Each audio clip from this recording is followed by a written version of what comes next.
Hello, ladies and gentlemen, and welcome again to Syriana Analysis. I'm your host, Kevork Almassian. Thank you very much for tuning in to today's emergency meeting with William van Wagenen, a brilliant journalist who has been covering the Syrian war and also contributing to the Syrian literature in the past decade. Today, I want to talk with William about the troubling reports coming from Syria, especially that many Syrian, especially Alawite women, have gone missing. William published an article in the Cradle with the title Syria's Stolen Daughters, the HDS Campaign to Enslave Alawite Women.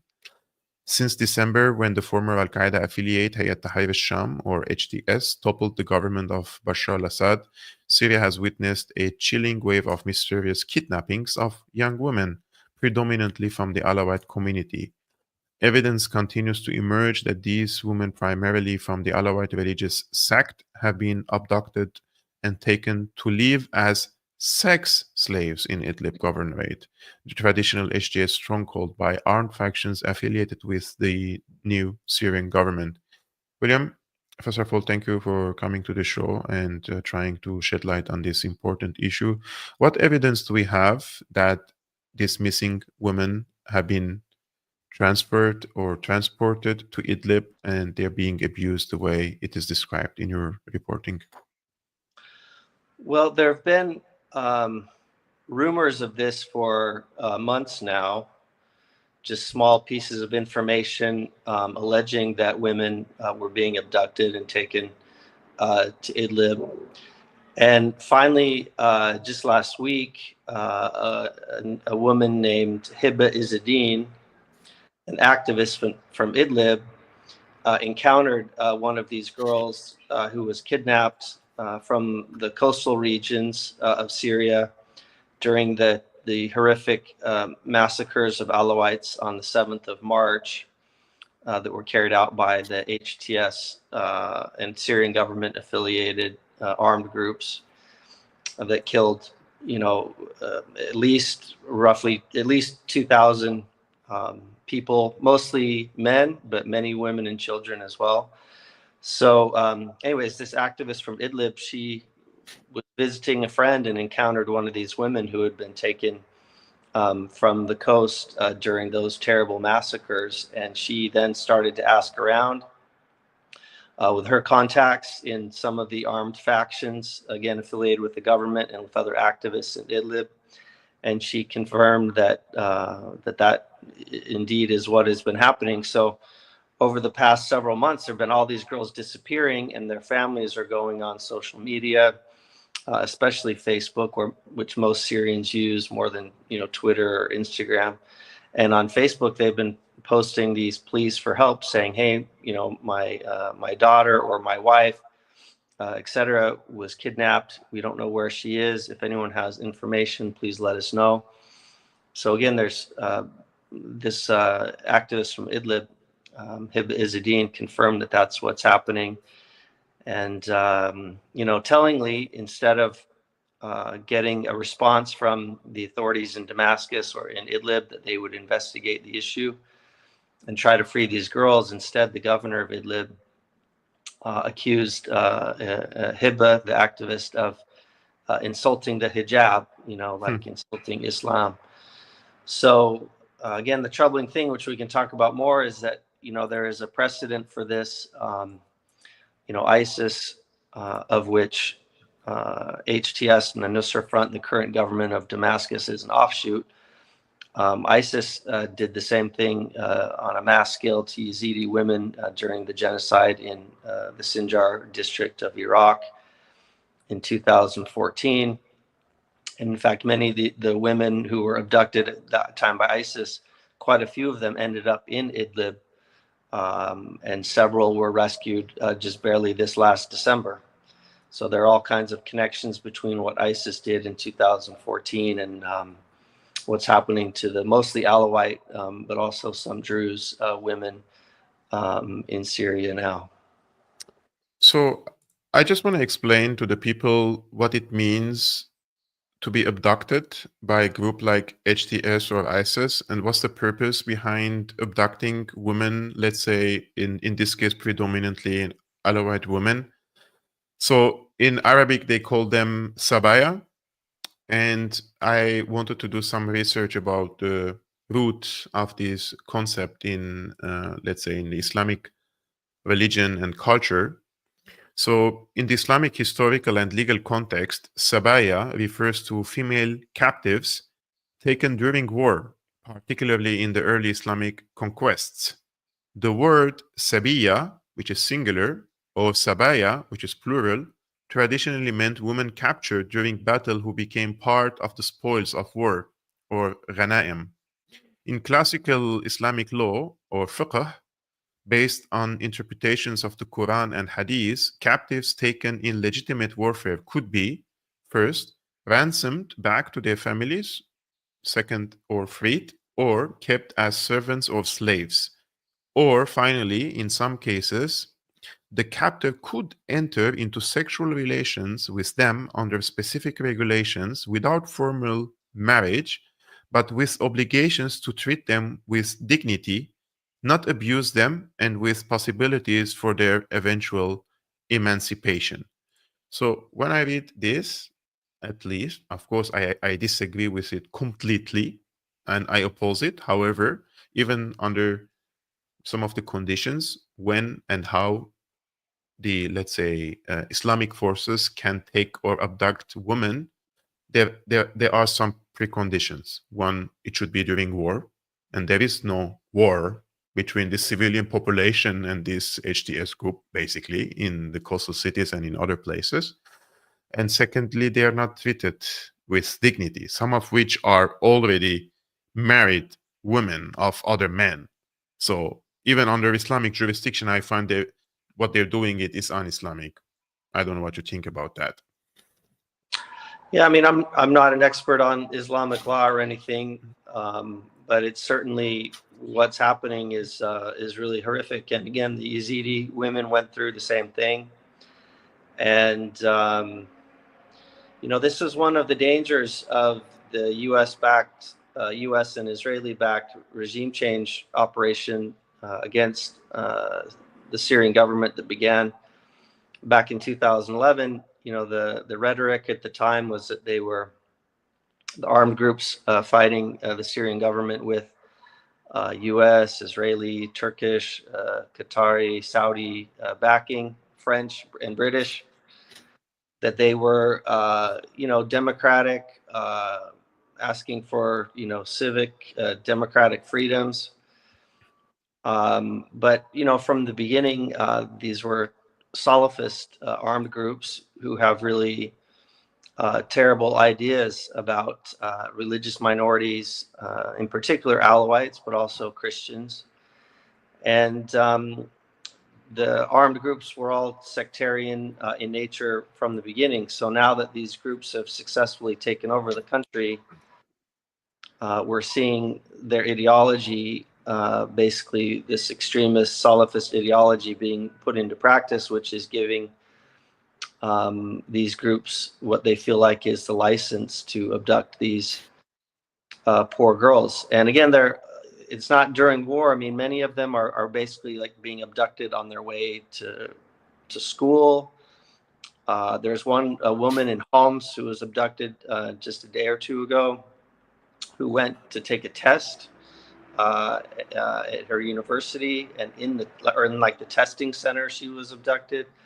One of the first cases I saw, and I remember thinking, well, shoot, maybe this is happening, was way back in February. There was a Druze girl, Karolis Nahla, who lived in Jeramana, a suburb of Damascus. And she was disappeared just in the middle of the day, taking a minibus from Jeramana to the other side of Damascus in Mezza to go to university there. And, you know, these girls are just disappearing in the middle of the day. And, you know, with a typical kidnapping situation, a ransom is demanded. You know, the family members will get a phone call. If that's what the kidnapping is about, is just to make money. But in most of these cases, the girls are just disappearing and they don't hear anything from the family, or sorry, from the kidnappers. They just simply disappear. And so, again, were some early signs that maybe they were being taken for reasons other than for money. as sex slaves being taken to Idlib potentially. But again, finally, this was confirmed by this courageous activist just this last week that in fact they were being taken to Idlib. But again, there were other indications that is not surprising, because many of the girls, the Yazidi women taken from Iraq in 2014, have ended up in Idlib, and they've just kind of slowly here and there will get rescued. And again, there were just a few reports of women getting rescued in December. So again, I don't have, I'm not an expert on international or Islamic law, sorry, but what's happening is certainly horrific, and it's just again a result of this U.S. and Israeli effort to install this type of government in Syria that goes back to 2011.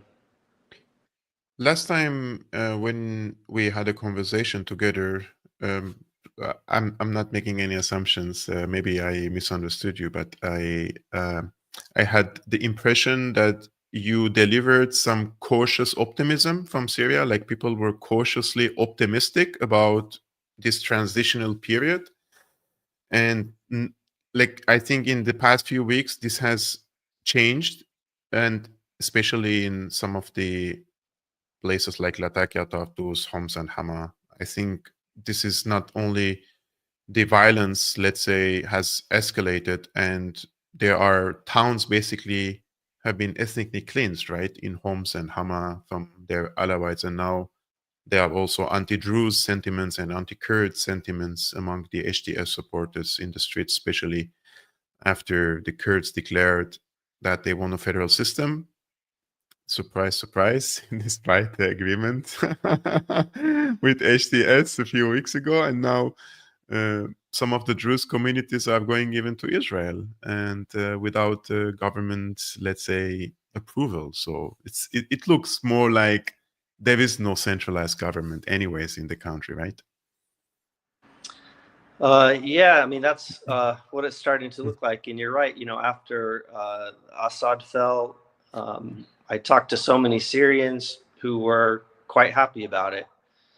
And, there were a lot of terrible things that the Assad government was doing that became apparent to me more so in those months, more so than I had understood previously. And so there were a lot of Syrians I talked to, including Alawites, who were quite happy that Assad was gone. And again, they were willing, to give the new government a chance. And Ahmed Shara was saying all the right things, about inclusion and respecting minorities. And look, the war is over now. We're trying to stabilize and make Syria a better place. But, obviously, that optimism on my part was misplaced, and we saw this. I mean, there were quite a few massacres of Alawites that took place between December and March, but they were smaller and they were very disturbing. But again, what happened on the 7th of March when Yes.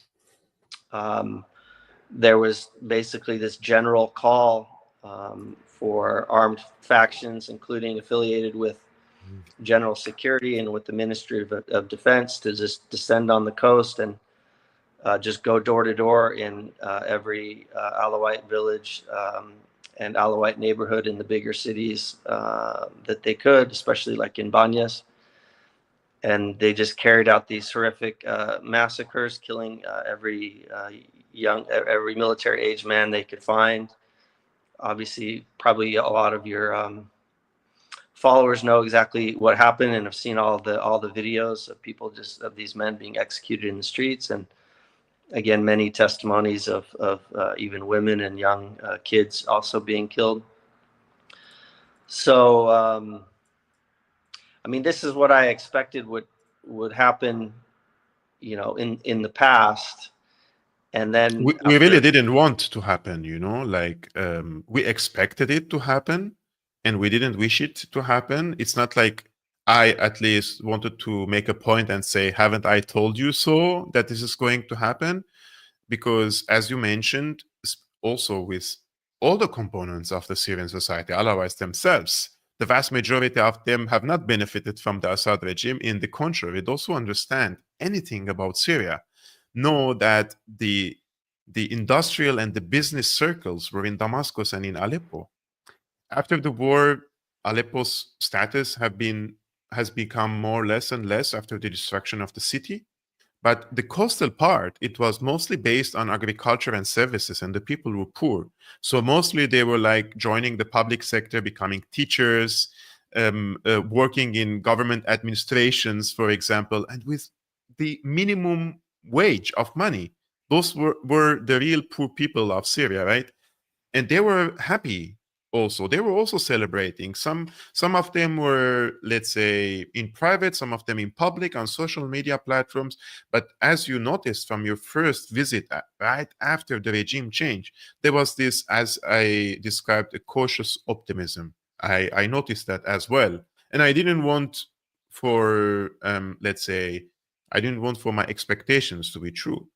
But when I every time I learn more about the nature of groups like HTS or Al-Nusra, I always feel like there is this ideological continuity of ISIS, right? And we've seen what ISIS is capable of and how they're able to justify the crimes they commit in the name of Islam in this case, right? You studied Sinjar.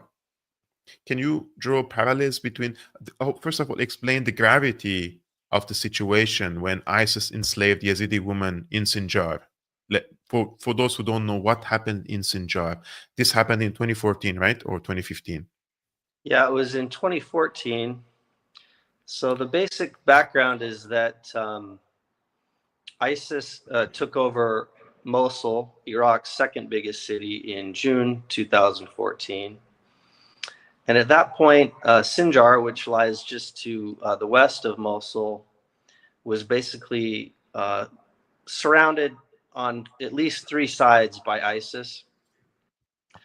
And Yazidis are viewed by, again, these Salafist extremists as, heretics, polytheists, whatever. And Yazidis are part of the Kurdish community, like they are split from the Kurds, or they are a unique, separate community? There's a little bit of debate about this, but the Yazidis are a separate community, and they speak Kurdish as a language, but they have a totally different religion and ethnicity, and they are not Kurdish. Although some Yazidis in other places, like say in Afrin, would say, yes, we are Kurdish.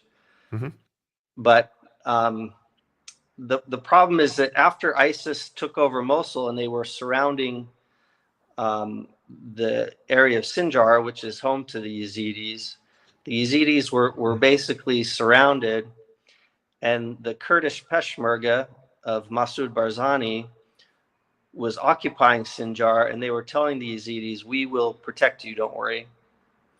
ISIS can't do anything because we're here. And the Kurdish Peshmerga actually prevented Yazidis from leaving Sinjar. The Yazidis who were scared and worried about a looming ISIS invasion were prevented from leaving. And then it turns out that ISIS invaded Sinjar on August 3rd of 2014, actually in collaboration with the Kurdish Peshmerga. So the Kurdish Peshmerga of Masoud Barzani and ISIS, they had an agreement. So as soon as ISIS began the invasion, the Kurdish Peshmerga, who had vowed to defend Yazidis, they immediately, in a systematic, organized way, withdrew from Sinjar and allowed ISIS to come massacre, probably around 6,000 Yazidi men and take several thousand Yazidi women as sex slaves, and also ethnically cleanse almost all Yazidis from Sinjar.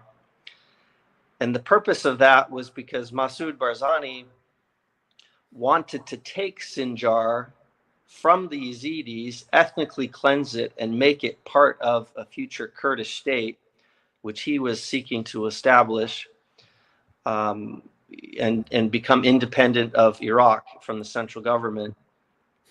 And of course, that's that project for Kurdish independence in northern Iraq is part of an Israeli project to divide Iraq and Syria into ethnic enclaves that are weak and could never oppose Israel. So the Kurdish and Israeli projects are basically the same.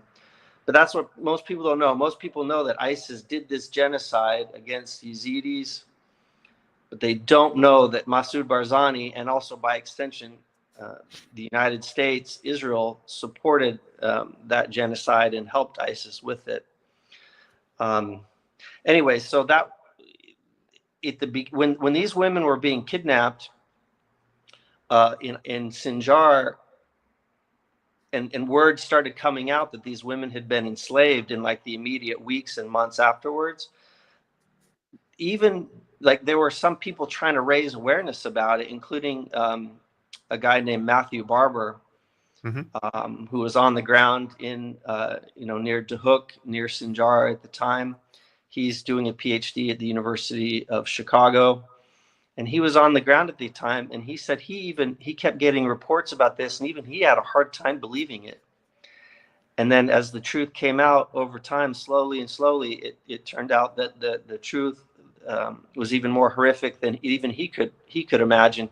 And he had such a hard time convincing anyone that it was even happening, for many, many months after that began. So we see these kind of the history being repeated again with HTS being in control of Syria. Again, HTS is an offshoot of ISIS. Ahmed al-Shara, when he used to go by Abu Muhammad al-Julani, he was a deputy of the ISIS leader, Abu Bakr al-Baghdadi, in Mosul. And these groups are the same in their ideology.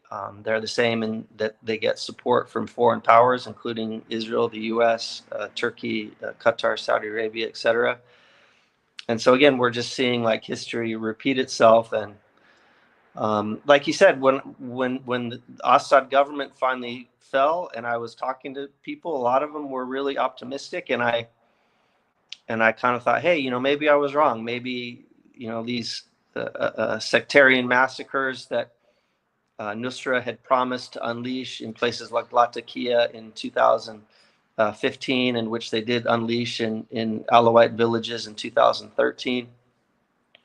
I thought, okay, maybe that's not going to happen. And sadly, I was very, very wrong. Yeah.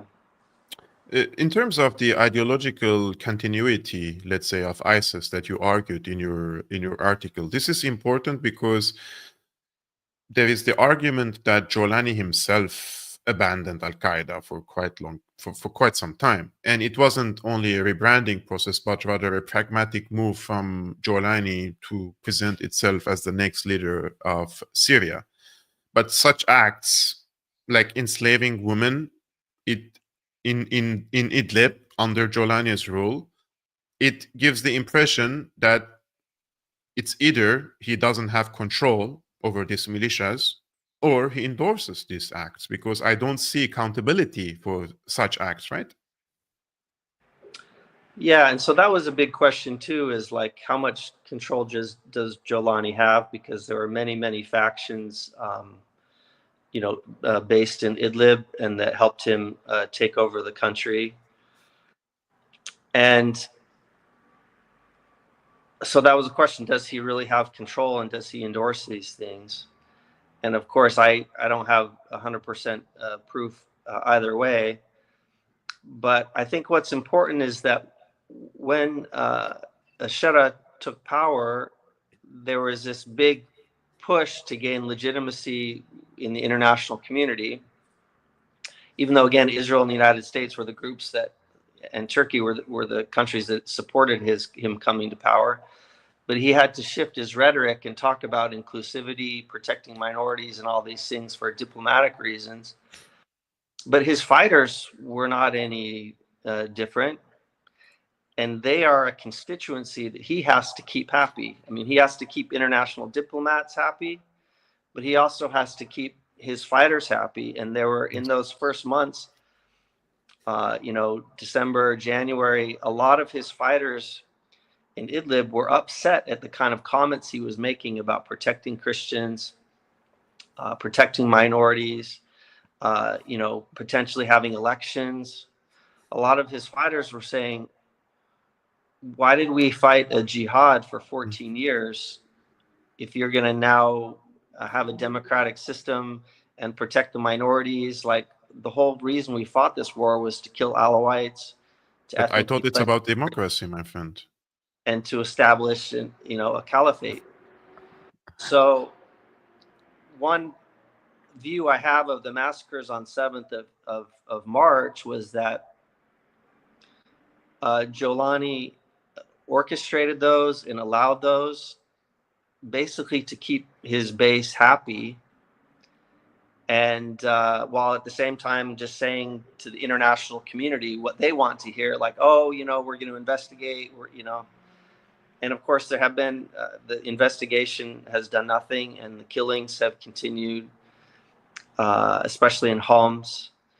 And again, the abduction of these Alawite and Druze women is happening and increasing in pace. And yeah, there's no effort to investigate or or do anything about it. William, this week we have two developments. One of which is the foreign minister of Julani was in New York, right? Yeah, I think in New York, and he raised the new Syrian revolution flag over the building of the UN.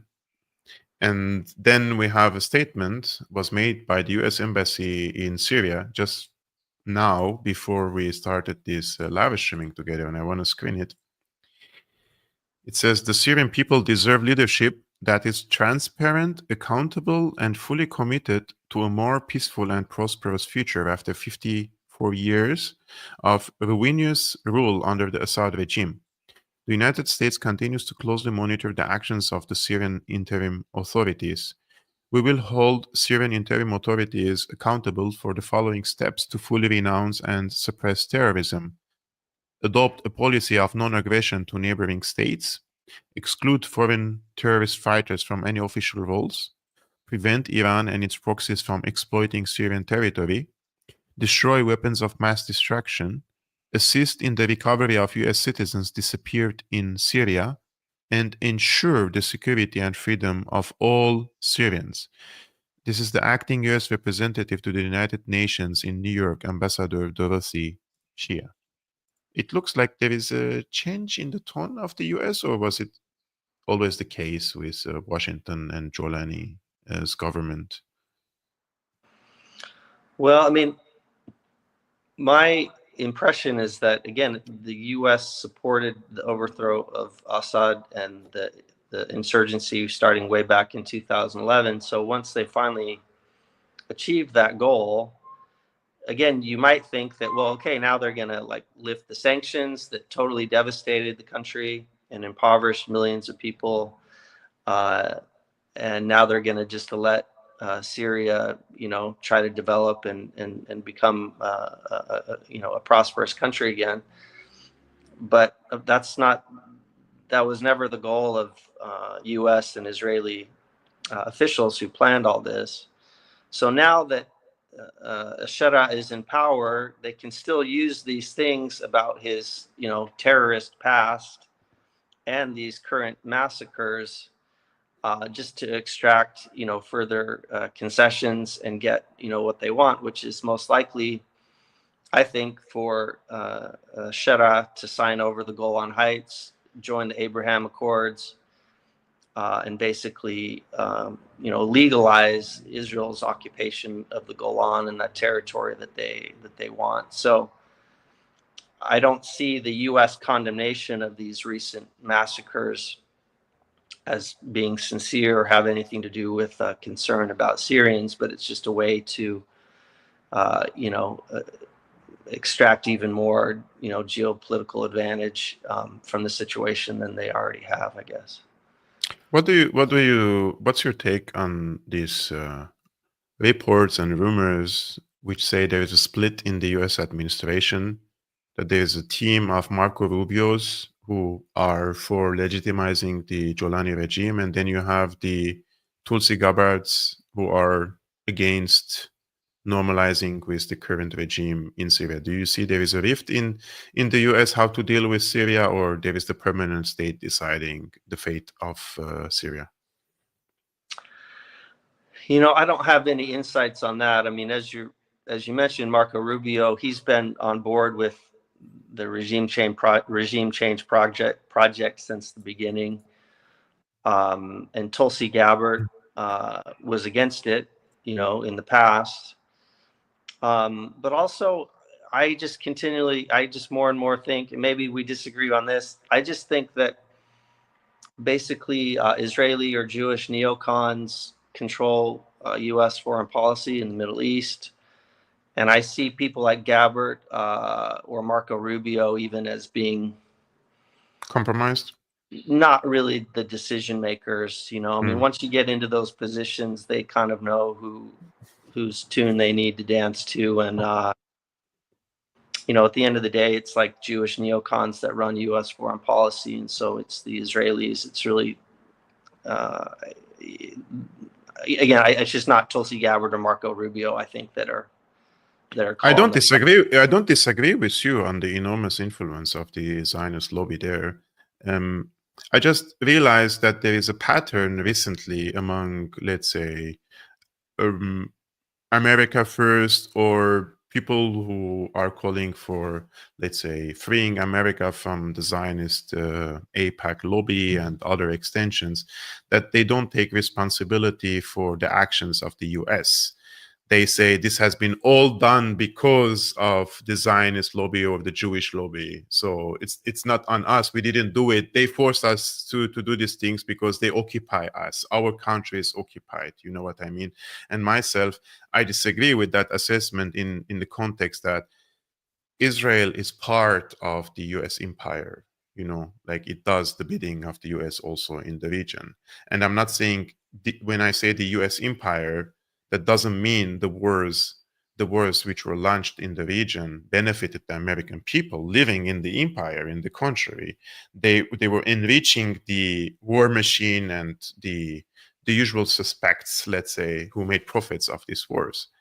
But I do want to share the responsibility. Like I think there are so many American politicians who are not Jewish, and they either take decisions or participate in taking decisions or influence the foreign policy of the US, and they're doing the bidding of Israel. They're not Jewish at all, but they are either, let's say, compromised or receiving money, or they believe. Like ideological also affiliation is very important in this case. So that's the one thing I noticed in the past, especially after October 7, that look what the Israelis are doing to the Palestinians there. We Americans, we don't agree with this, and we're only going to blame the Zionist lobby because they're the ones doing this. We don't want to do this. But in my opinion, there's so many people who are not part of the Zionist lobby. They're not even Jewish, and they're participating in this slaughterhouses that the Americans have been doing all around the world, Vietnam, Korea, Iraq, Syria, Libya. You know, this is just probably the difference that I see.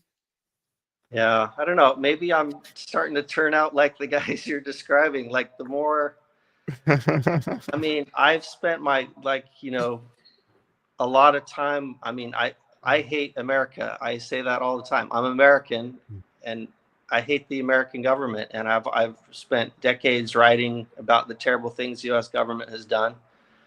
So I don't care to like excuse the U.S. and say, oh, the U.S. are the good guys, but really the Israelis or the Jews are the bad guys or something like that. Like, you know, I have no problem criticizing everything about the United States. Of course. But man, the more I look into all these different instances, I mean, whether it's 9/11, where, you know, the Israelis and Jewish neocons played the major role in pulling off that false flag, or of course launching the Iraq War in 2003. I mean, that was launched for Israel by Jewish neocons. And there's certainly Americans that help and participate. There are non-Jewish Americans who help and participate. You've got Dick Cheney, you've got Donald Rumsfeld. But, you know, the driving force in all these terrible things, and again, the dirty war on Syria, the more I look into it, I just see the Israeli and the Zionist role. And there's an interesting characterization of the relationship between the U.S. and Israel that I thought was interesting. I'm sure you know Trita Parsi. Mm-hmm.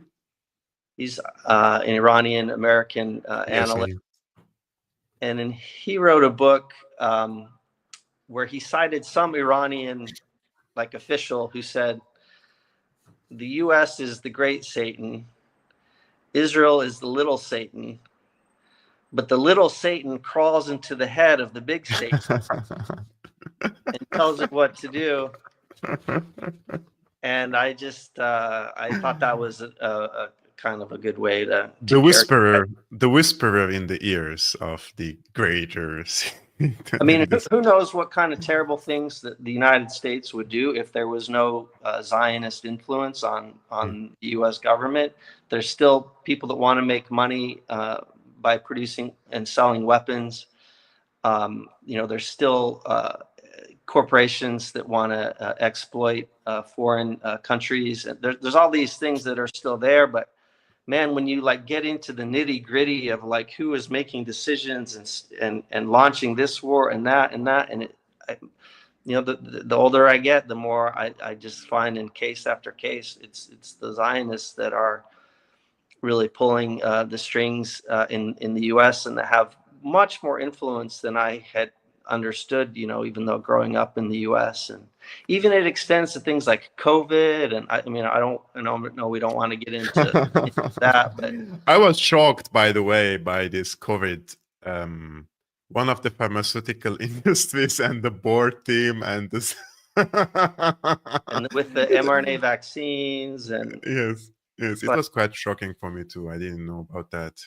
Again, sorry to derail the conversation, but anyways, no, this is the essence of our conversation basically. And speaking of Israel, recently we have received multiple reports, one of which is by Representative Miller. I think his name was Miller, who was in Damascus recently from the Republican Party, and he met with Julani, and he said he's open to normalizing relations with Israel under the correct conditions. Do you think that this is going to happen, under Julani? Is it really logical for a group like Julani to normalize ties with Israel and not to receive at least some backlash from the wider Islamic Ummah who were calling for jihad in the past decade against Assad, and now that they have come to power, they're going to normalize ties with Israel, and just this is happening after all these massacres in Gaza. So I see it, at least even from the PR point, it's not a good selling point for Julani. I mean, maybe to go ahead and sign the Abraham Accords now in the wake of the Gaza genocide, or as the Gaza genocide is still ongoing. Maybe that is a step too far. I mean, even the Saudis, who collaborate closely with the Israelis and the Americans, even they don't dare to sign the Abraham Accords now or normalize with Israel. And they, publicly say that there needs to be a Palestinian state first. So if even the Saudis don't dare to do it, and prefer to keep relations with the Israelis under the table, then maybe Julani will do the same thing. Maybe there's no reason to come out and sign that agreement. Why not just collaborate, quietly under the table, let the Israelis occupy more of southern Syria, and just, keep, again, his base happy by letting them unleash their anger against Alawites and Druze and Christians. So, but to be at the same time, I just wouldn't even be surprised, if he just came out and signed the accords, and it wouldn't shock me. But I guess in one of his speeches a few years ago, he said when he was in Idlib, we're not only going to reach to Damascus, we're going to reach to Jerusalem.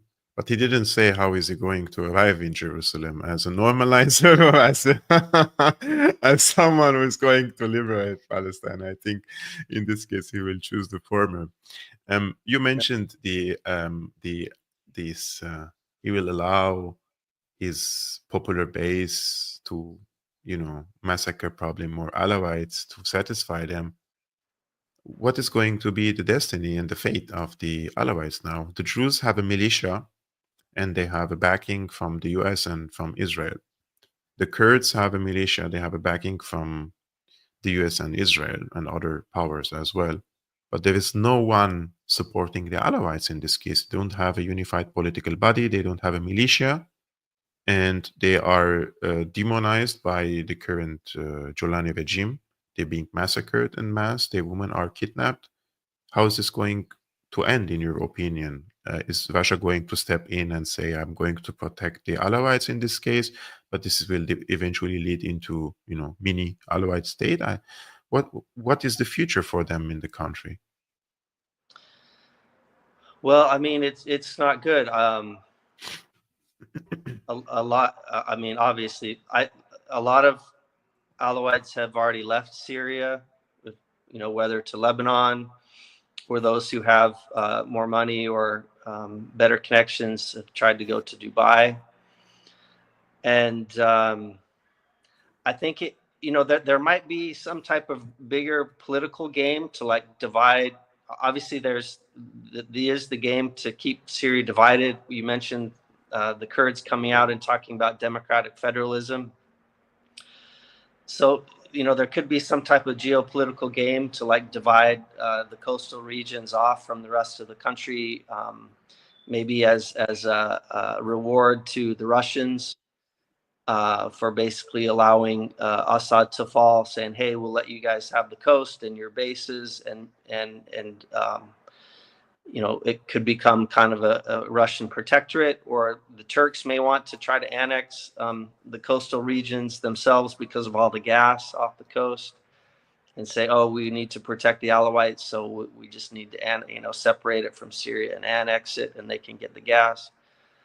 I'm just speculating on that stuff. But if no big geopolitical movement happens and the status quo just kind of continues, where there are these just ongoing smaller scale massacres and killings of Alawites, not only in the coastal regions, but in homes, and additional ethnic cleansing, kicking Alawites out of villages and replacing them with demographically with Sunnis, including foreigners, whether Uyghurs or Chechens.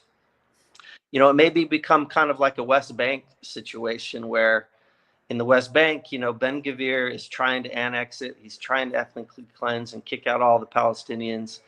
They're building Jewish settlements constantly, but it's always just done like bit by bit, kind of a gradual process. Maybe that will be the fate of the Alawites in the coastal regions, where just slowly they'll be massacred and killed bit by bit, and their women kidnapped, and villages ethnically cleansed and replaced with foreign extremists taking their homes and living in their places, and the Alawites will just kind of gradually, slowly be squeezed out of the country. But again, there's a big risk that there could just be an entirely new wave of massacres, like on the 7th of March, that would create maybe a mass exodus even bigger than this last one. Everybody is afraid of that. I'm talking to my friends and colleagues in the coastal cities, and everybody is terrified about this scenario again. Many of them are not even leaving the neighborhood. Like they go downstairs to the market, they buy something, they come back home. Men and women. People are terrified with these kidnappings and killings, summary executions, and it's happening daily. Yes, the peak of the massacre was in the past month, but now it is happening more in isolated incidents here and there, every day, 5, 10, 5, 10, 5, 10. And people know each other, it's small towns, small cities, small villages, and everybody can hear and listen what's happening. So they're telling me basically they either want to leave the country, or the other scenario is separation from the rest. Like we cannot live with these savages, like this is not us, this is not how we can coexist together. I really feel sorry for them. I just wanted to share one last story with our audience. This is our friend Hussam Darir. He was a psychiatrist from Aleppo, and I've been knowing him for over 14 years since the war erupted in Syria. And he was an opponent of Assad. He was a very harsh critic of Assad on Facebook. And despite that, he survived in Aleppo for 14 years until the regime change happened. Once the regime change happened and Julani unleashed his terror army against the Alawites and started massacring them, he spoke against these massacres and he pushed against these massacres, and he was posting on Facebook basically like he usually does. And apparently in his last video, he was trying to flee the country, or he was saying that he will flee the country. So this is his last live streaming basically on Facebook. The anti-Assad dissident Dr. Dari was killed in Aleppo for criticizing the Alawite massacres. In this live Facebook broadcast just before his murder, he expresses his fear and confirms his intention to leave with his family before they could get to him.